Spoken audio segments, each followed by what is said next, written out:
Siguro po, Madam Chair, it is a respectful request for everybody to consider na baka naman po hindi separate voting talaga. And the Constitution is the highest law of the land. You cannot just say the Speaker alone shall convene the Constituent Assembly and you need only 255 votes that will all come from the House, and you can disregard the 24 votes of the Senate. That is an exceptional departure. That is a revision. So you cannot do that in a people's initiative. You can do that in a con-con or a con-us. I want to emphasize again, the Constitution is the highest law of the land. If you pass an ordinary law, both chambers must approve. And therefore, when you amend the highest law of the land, subject to ratification, you must also both approve. Thank you. Thank you very much. Madam Chair, I made the qualification I'm that... sorry, but I think we're short for time. Maski na 1 minute lang, Madam Chair, because, you know, this is very, very important. Ang sinabi ko po but kanina, first, kino-qualify ko. But may I thank Justice Carpio for coming to the Senate Yes, ma'am. and enlightening us with his extraordinary perspective and participation in all that Yes. past in our history. So, yes, Congressman Marcoleta, we have session. I made a qualification, Madam Chair, na kapag ang Congress po ay nagsanib para sa Constituent Assembly, hindi po kami gagawa ng batas. Wala po yon. Tingnan po ninyo, Justice Carpio, Section 3, Article 11. The House of Representatives shall have the exclusive power to initiate all the case of impeachment. Hindi bicameral po yun, kami lamang po yun. Yung constitutional, yung Commission on Appointments, this is an independent body enshrined in the Constitution. Hindi po ang gawain namin po doon ay gumawa ng batas. We are there to evaluate and test the competence and the merits of the appointees of the President. Wala po kaming ginagawang batas doon. That is why doon po voting jointly kami. And we are members of a constituent body. Ay, nasabi po rin CA. Hindi po ba? Pagka po nagkaroon ng trial sa Senate, pagka po yung impeachment, hindi po kami, ang Senate lang po is dissolved, trial. Nakalagay din po sa Constitution, that is not even bicameral. When a treaty or international agreement shall be valid and effective if concurred in by at least two-thirds of all the members of the Senate, hindi po kami kasali doon. That is not bicameral. I think I have to terminate the hearing. Yes, ma'am. We Thank have you very only much. one room. Kasi po, ang totoo niyan, yung gumawa po ng saligang batas, Madam Chair, kung gusto po niyang i-distinguish, sa na lamang po, sabi po nila, katulad po nung Section 11, last paragraph, Article 7, kung gusto po nung gumawa ng saligang batas na i-distinguish talaga, joint voting, joint assembly, ganito po sinasabi, Section 11, last paragraph, Article 7. Congress determines by two-thirds vote of both houses, voting separately, tingnan po ninyo, of both houses, voting separately, that the President is unable to discharge the powers of his duties. Dinidistingi po niya eh. Section 9, Article 7.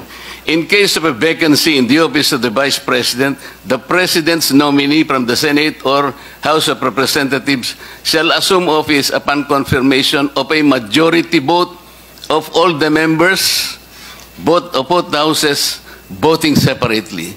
So, Madam Chair, may pagkakataon po sa buhay ng ating saligang batas, kung minsan sasabihin niya na i-distinguish niya voting jointly or in joint assembly, voting separately. But in this case po, napansin ko, pagka po hindi tayo gumagawa ng batas, if we are not in a legislative work, ang sinasabi po ng gumawa ng saligang batas, it is simple, the totality of all the members of Congress. Kaya tingin ko po doon, joint voting. Salamat po, Madam Chair. Maraming salamat, Congressman Marcoleta. Nagmamadali po tayo dahil may session pa kami ng alas 3. Pero huling hirit yata kay sa ating mga justices, kung may maidadagdag po kayo, si Justice Tony Carpio, nagtaas po ng kamay. Perhaps you can enlighten us on what actually was envisioned by both the framers of the Constitution as well as the ponentes of the relevant cases. Justice Carpio, please. Thank you, Madam Chair. The Constitution expressly provides that Congress shall consist of the House of Representatives and the Senate, period. It does not say that Congress, when performing legislative functions, shall consist of the House and Senate. So, Congress is composed of the Senate and the House regardless of what they do, whether performing legislative function or approving the declaration of martial or doing other things. No? But in the declaration of martial law, they have to meet, but the Constitution is voting jointly. It's the only instance in the Constitution that you can find the phrase voting jointly. In other words, this is an exceptional case. That's why if you add voting jointly in another provision, that is an exceptional case that departs from the general rule that the Congress shall be composed of the House and the Senate. Vote, and when one chamber cannot act without the approval of the other. You cannot even pass a law renaming a national road if it is an act of the House alone. You cannot pass an ordinary law without both chambers approving. Thank you, Madam Chair. I wish to take advantage of the presence of our distinguished former associate justices of the Supreme Court when in particular they say that the amended the recommended amendment to the Constitution by way of a people's initiative is more of a revision than an amendment, citing that it will violate section or Article 6 of the Philippine Constitution. Madam Chair, the way this is my personal opinion,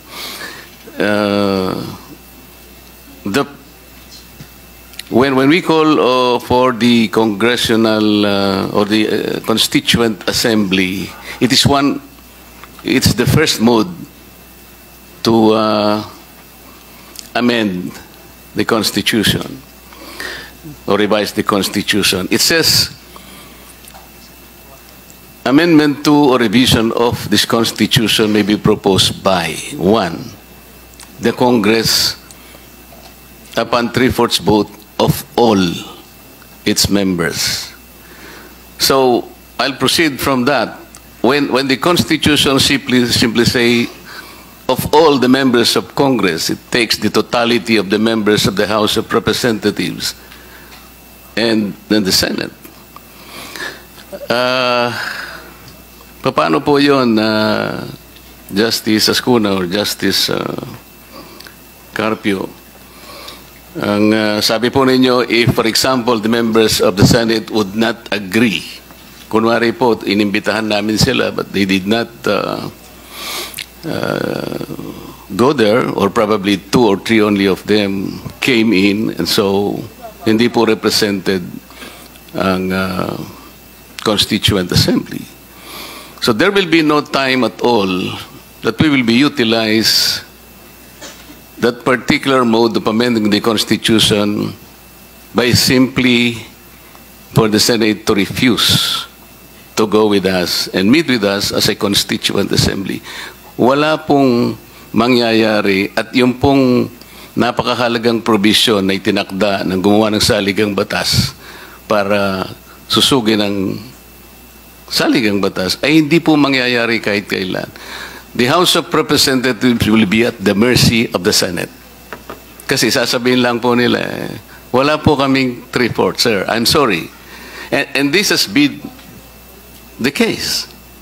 I have been long enough in Congress to see that our invitations were not even responded to. Wala pong nangyari. The Senate, with all due respect, sat on all the invitations. RBH1, RBH2, whatever RBH. Wala pong mangyayari. Siguro po, sa akin lang palagay, pag sinabi niyang 3/4 of all the members of Congress, we get the totality of the members. Halimbawa po, ngayon po ay 309 ang members ng House of Representatives. There are 24 members of the Senate. We have 333. 3/4 of that is 249, I think. So sabi po ng ating mga kaibigan sa Senate, madadilute naman kami. Tama naman po yun eh. 300 po kami, 24 sila. But that is the simple language of the Constitution. Yun po yung sinabi. Alam nga naman pong yung 300 ay lulunurin ng isang timbang tubig, Mr. Justice. So kailan po mangyayari talaga? It will not even be in the foreseeable future. Maybe we will wait for all eternity para lang po mapapayag namin ang aming mga kaibigan from the Senate to meet with us. Mag-uusap lamang po kami, hindi po mangyayari. Just the invitation. Wala pong mangyayari para pag-usapan namin whether we will vote separately or jointly. But in my own personal opinion, kasi po,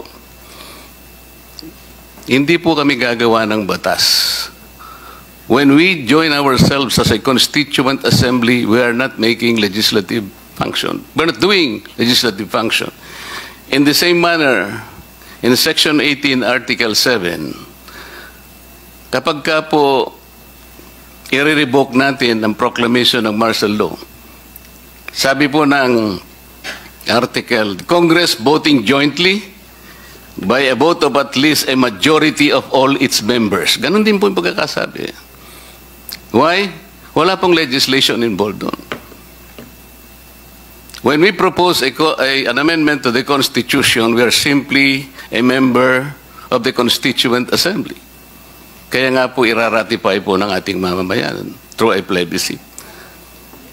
In Section 19, last paragraph of Article 7, sinabi, when the President shall have the power to grant amnesty with the consensus of a majority of all the members of Congress. That is not legislative. Kaya po pwede po yung joint eh. Nangyayari lang po yung bicameral pag gagawa po kami ng batas. Tama po yung sinabi ni Majority Leader Joel Villanueva. Magpapalit po kami ng kalye. Legislation po yun eh. So magbabicam po yun.